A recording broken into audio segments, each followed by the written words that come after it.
ಕೇಂದ್ರ ಗೃಹ ಸಚಿವ ಅಮಿತ್ ಶಾ ಬೆಂಗಳೂರಿಗೆ ಭೇಟಿ ನೀಡಿ ಹೋದ ಬಳಿಕ ಕರ್ನಾಟಕ ಬಿಜೆಪಿಯಲ್ಲಿ ರಾಜಕೀಯ ಬೆಳವಣಿಗೆಗಳು ಬಿರುಸುಗೊಂಡಿವೆ. ಮಾಜಿ ಸಿಎಂ ಬಿಎಸ್ ಯಡಿಯೂರಪ್ಪ ಪ್ರತಿದಿನ ಬೆಂಗಳೂರಿನಲ್ಲಿರುವ ಪಕ್ಷದ ಪ್ರಧಾನ ಕಚೇರಿಗೆ ಭೇಟಿ ನೀಡಲು ಆರಂಭಿಸಿದ್ದಾರೆ. ಅತ್ತ ಬಿನ್ನಾರ ಬಣ ರಾಜ್ಯಾಧ್ಯಕ್ಷ ಸ್ಥಾನದಿಂದ ಬಿವೈ ವಿಜೇಂದ್ರರನ್ನು ತೆರವುಗೊಳಿಸುವುದಕ್ಕೆ ಶತಾಯಗತಾಯ ಯತ್ನಿಸುತ್ತಿದೆ. ಇದೇ ಸಂದರ್ಭದಲ್ಲಿ ಪ್ರತಿಪಕ್ಷ ನಾಯಕ ಆರ್ ಅಶೋಕ್ ಮತ್ತು ಬಿವೈ ವಿಜೇಂದ್ರ ಪ್ರತ್ಯೇಕವಾಗಿ ದೆಹಲಿಗೆ ವರಿಷ್ಠರ ಭೇಟಿಗೆ ತೆರಳಿರುವುದು ಕುತೂಹಲ ಮೂಡಿಸಿದೆ. ಬಿಜೆಪಿ ರಾಜ್ಯಾಧ್ಯಕ್ಷರ ಬದಲಾವಣೆ ಕುರಿತ ಚರ್ಚೆಗಳು ತೀವ್ರಗೊಳ್ಳುತ್ತಿರುವ ಬೆನ್ನಲ್ಲೇ ಈ ಬೆಳವಣಿಗೆ ನಡೆದಿರುವುದು ಗಮನಾರ್ಹ. ಉಭಯ ನಾಯಕರ ಭೇಟಿಯ ನಿಖರ ಕಾರಣ ಇನ್ನೂ ಸ್ಪಷ್ಟಪಡಿಸಲಾಗಿಲ್ಲ.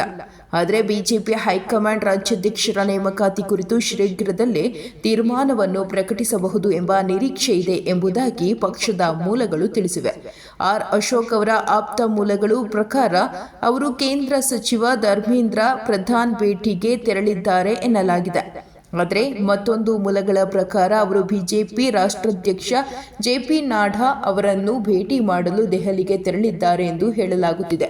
ಆದಾಗ್ಯೂ ಈ ಮಾಹಿತಿಯನ್ನು ಇನ್ನೂ ಅಧಿಕೃತವಾಗಿ ಖಚಿತಪಡಿಸಲಾಗಲಿಲ್ಲ. ರಾಷ್ಟ್ರೀಯ ಸಂಘಟನಾ ಕಾರ್ಯದರ್ಶಿ ಬಿಎಲ್ ಸಂತೋಷ್ ಮತ್ತು ಗೃಹ ಸಚಿವ ಅಮಿತ್ ಶಾ ಅವರೊಂದಿಗೆ ಅಶೋಕ್ ಮಾತುಕತೆ ನಡೆಸುವ ಸಾಧ್ಯತೆ ಇದೆ ಎಂಬ ಮಾಹಿತಿಯೂ ಲಭ್ಯವಾಗಿದೆ. ಮತ್ತೊಂದೆಡೆ ಕಳೆದ 15 ದಿನಗಳಲ್ಲಿ ರಾಜ್ಯದಲ್ಲಿ ನಡೆದ ಬೆಳವಣಿಗೆಗಳು ಮತ್ತು ಪಕ್ಷದೊಳಗಿನ ಭಿನ್ನಾಭಿಪ್ರಾಯಗಳನ್ನು ನಿವಾರಿಸುವ ಪ್ರಯತ್ನದ ಭಾಗವಾಗಿ ಈ ಭೇಟಿ ನಡೆದಿರಬಹುದು ಎಂದು ಹೇಳಲಾಗುತ್ತಿದೆ. ಬಿಜೆಪಿ ರಾಜ್ಯಾಧ್ಯಕ್ಷ ಮತ್ತು ವಿಪಕ್ಷ ನಾಯಕ ಇಬ್ಬರನ್ನು ಬಿಜೆಪಿ ಹೈಕಮಾಂಡ್ ದೆಹಲಿಗೆ ಕರೆಸಿಕೊಂಡಿದೆಯೇ ಅಥವಾ ಇವರಾಗಿಯೇ ಹೈಕಮಾಂಡ್ ಭೇಟಿ ಮಾಡಲು ತೆರಳಿದ್ದಾರೆಯೇ ಎಂಬುದು ಸ್ಪಷ್ಟವಾಗಿಲ್ಲ. ಆದರೆ ಇಬ್ಬರು ಪ್ರತ್ಯೇಕವಾಗಿ ತೆರಳಿರುವುದು ನಿಜ. ಶೀಘ್ರದಲ್ಲೇ ಬಿಜೆಪಿ ರಾಜ್ಯಾಧ್ಯಕ್ಷ ಸ್ಥಾನದ ಕುರಿತಾಗಿ ಹೈಕಮಾಂಡ್ ತೀರ್ಮಾನ ಘೋಷಿಸಬಹುದು ಎಂಬ ನಿರೀಕ್ಷೆಯೂ ಇದೆ. ಹೀಗಾಗಿ ರಾಜ್ಯಾಧ್ಯಕ್ಷ ಸ್ಥಾನದ ಕುರಿತಾದ ಚರ್ಚೆಗಾಗಿಯೇ ಉಭಯ ನಾಯಕರು ದೆಹಲಿಗೆ ತೆರಳಿರಬಹುದು ಎನ್ನಲಾಗುತ್ತಿದೆ.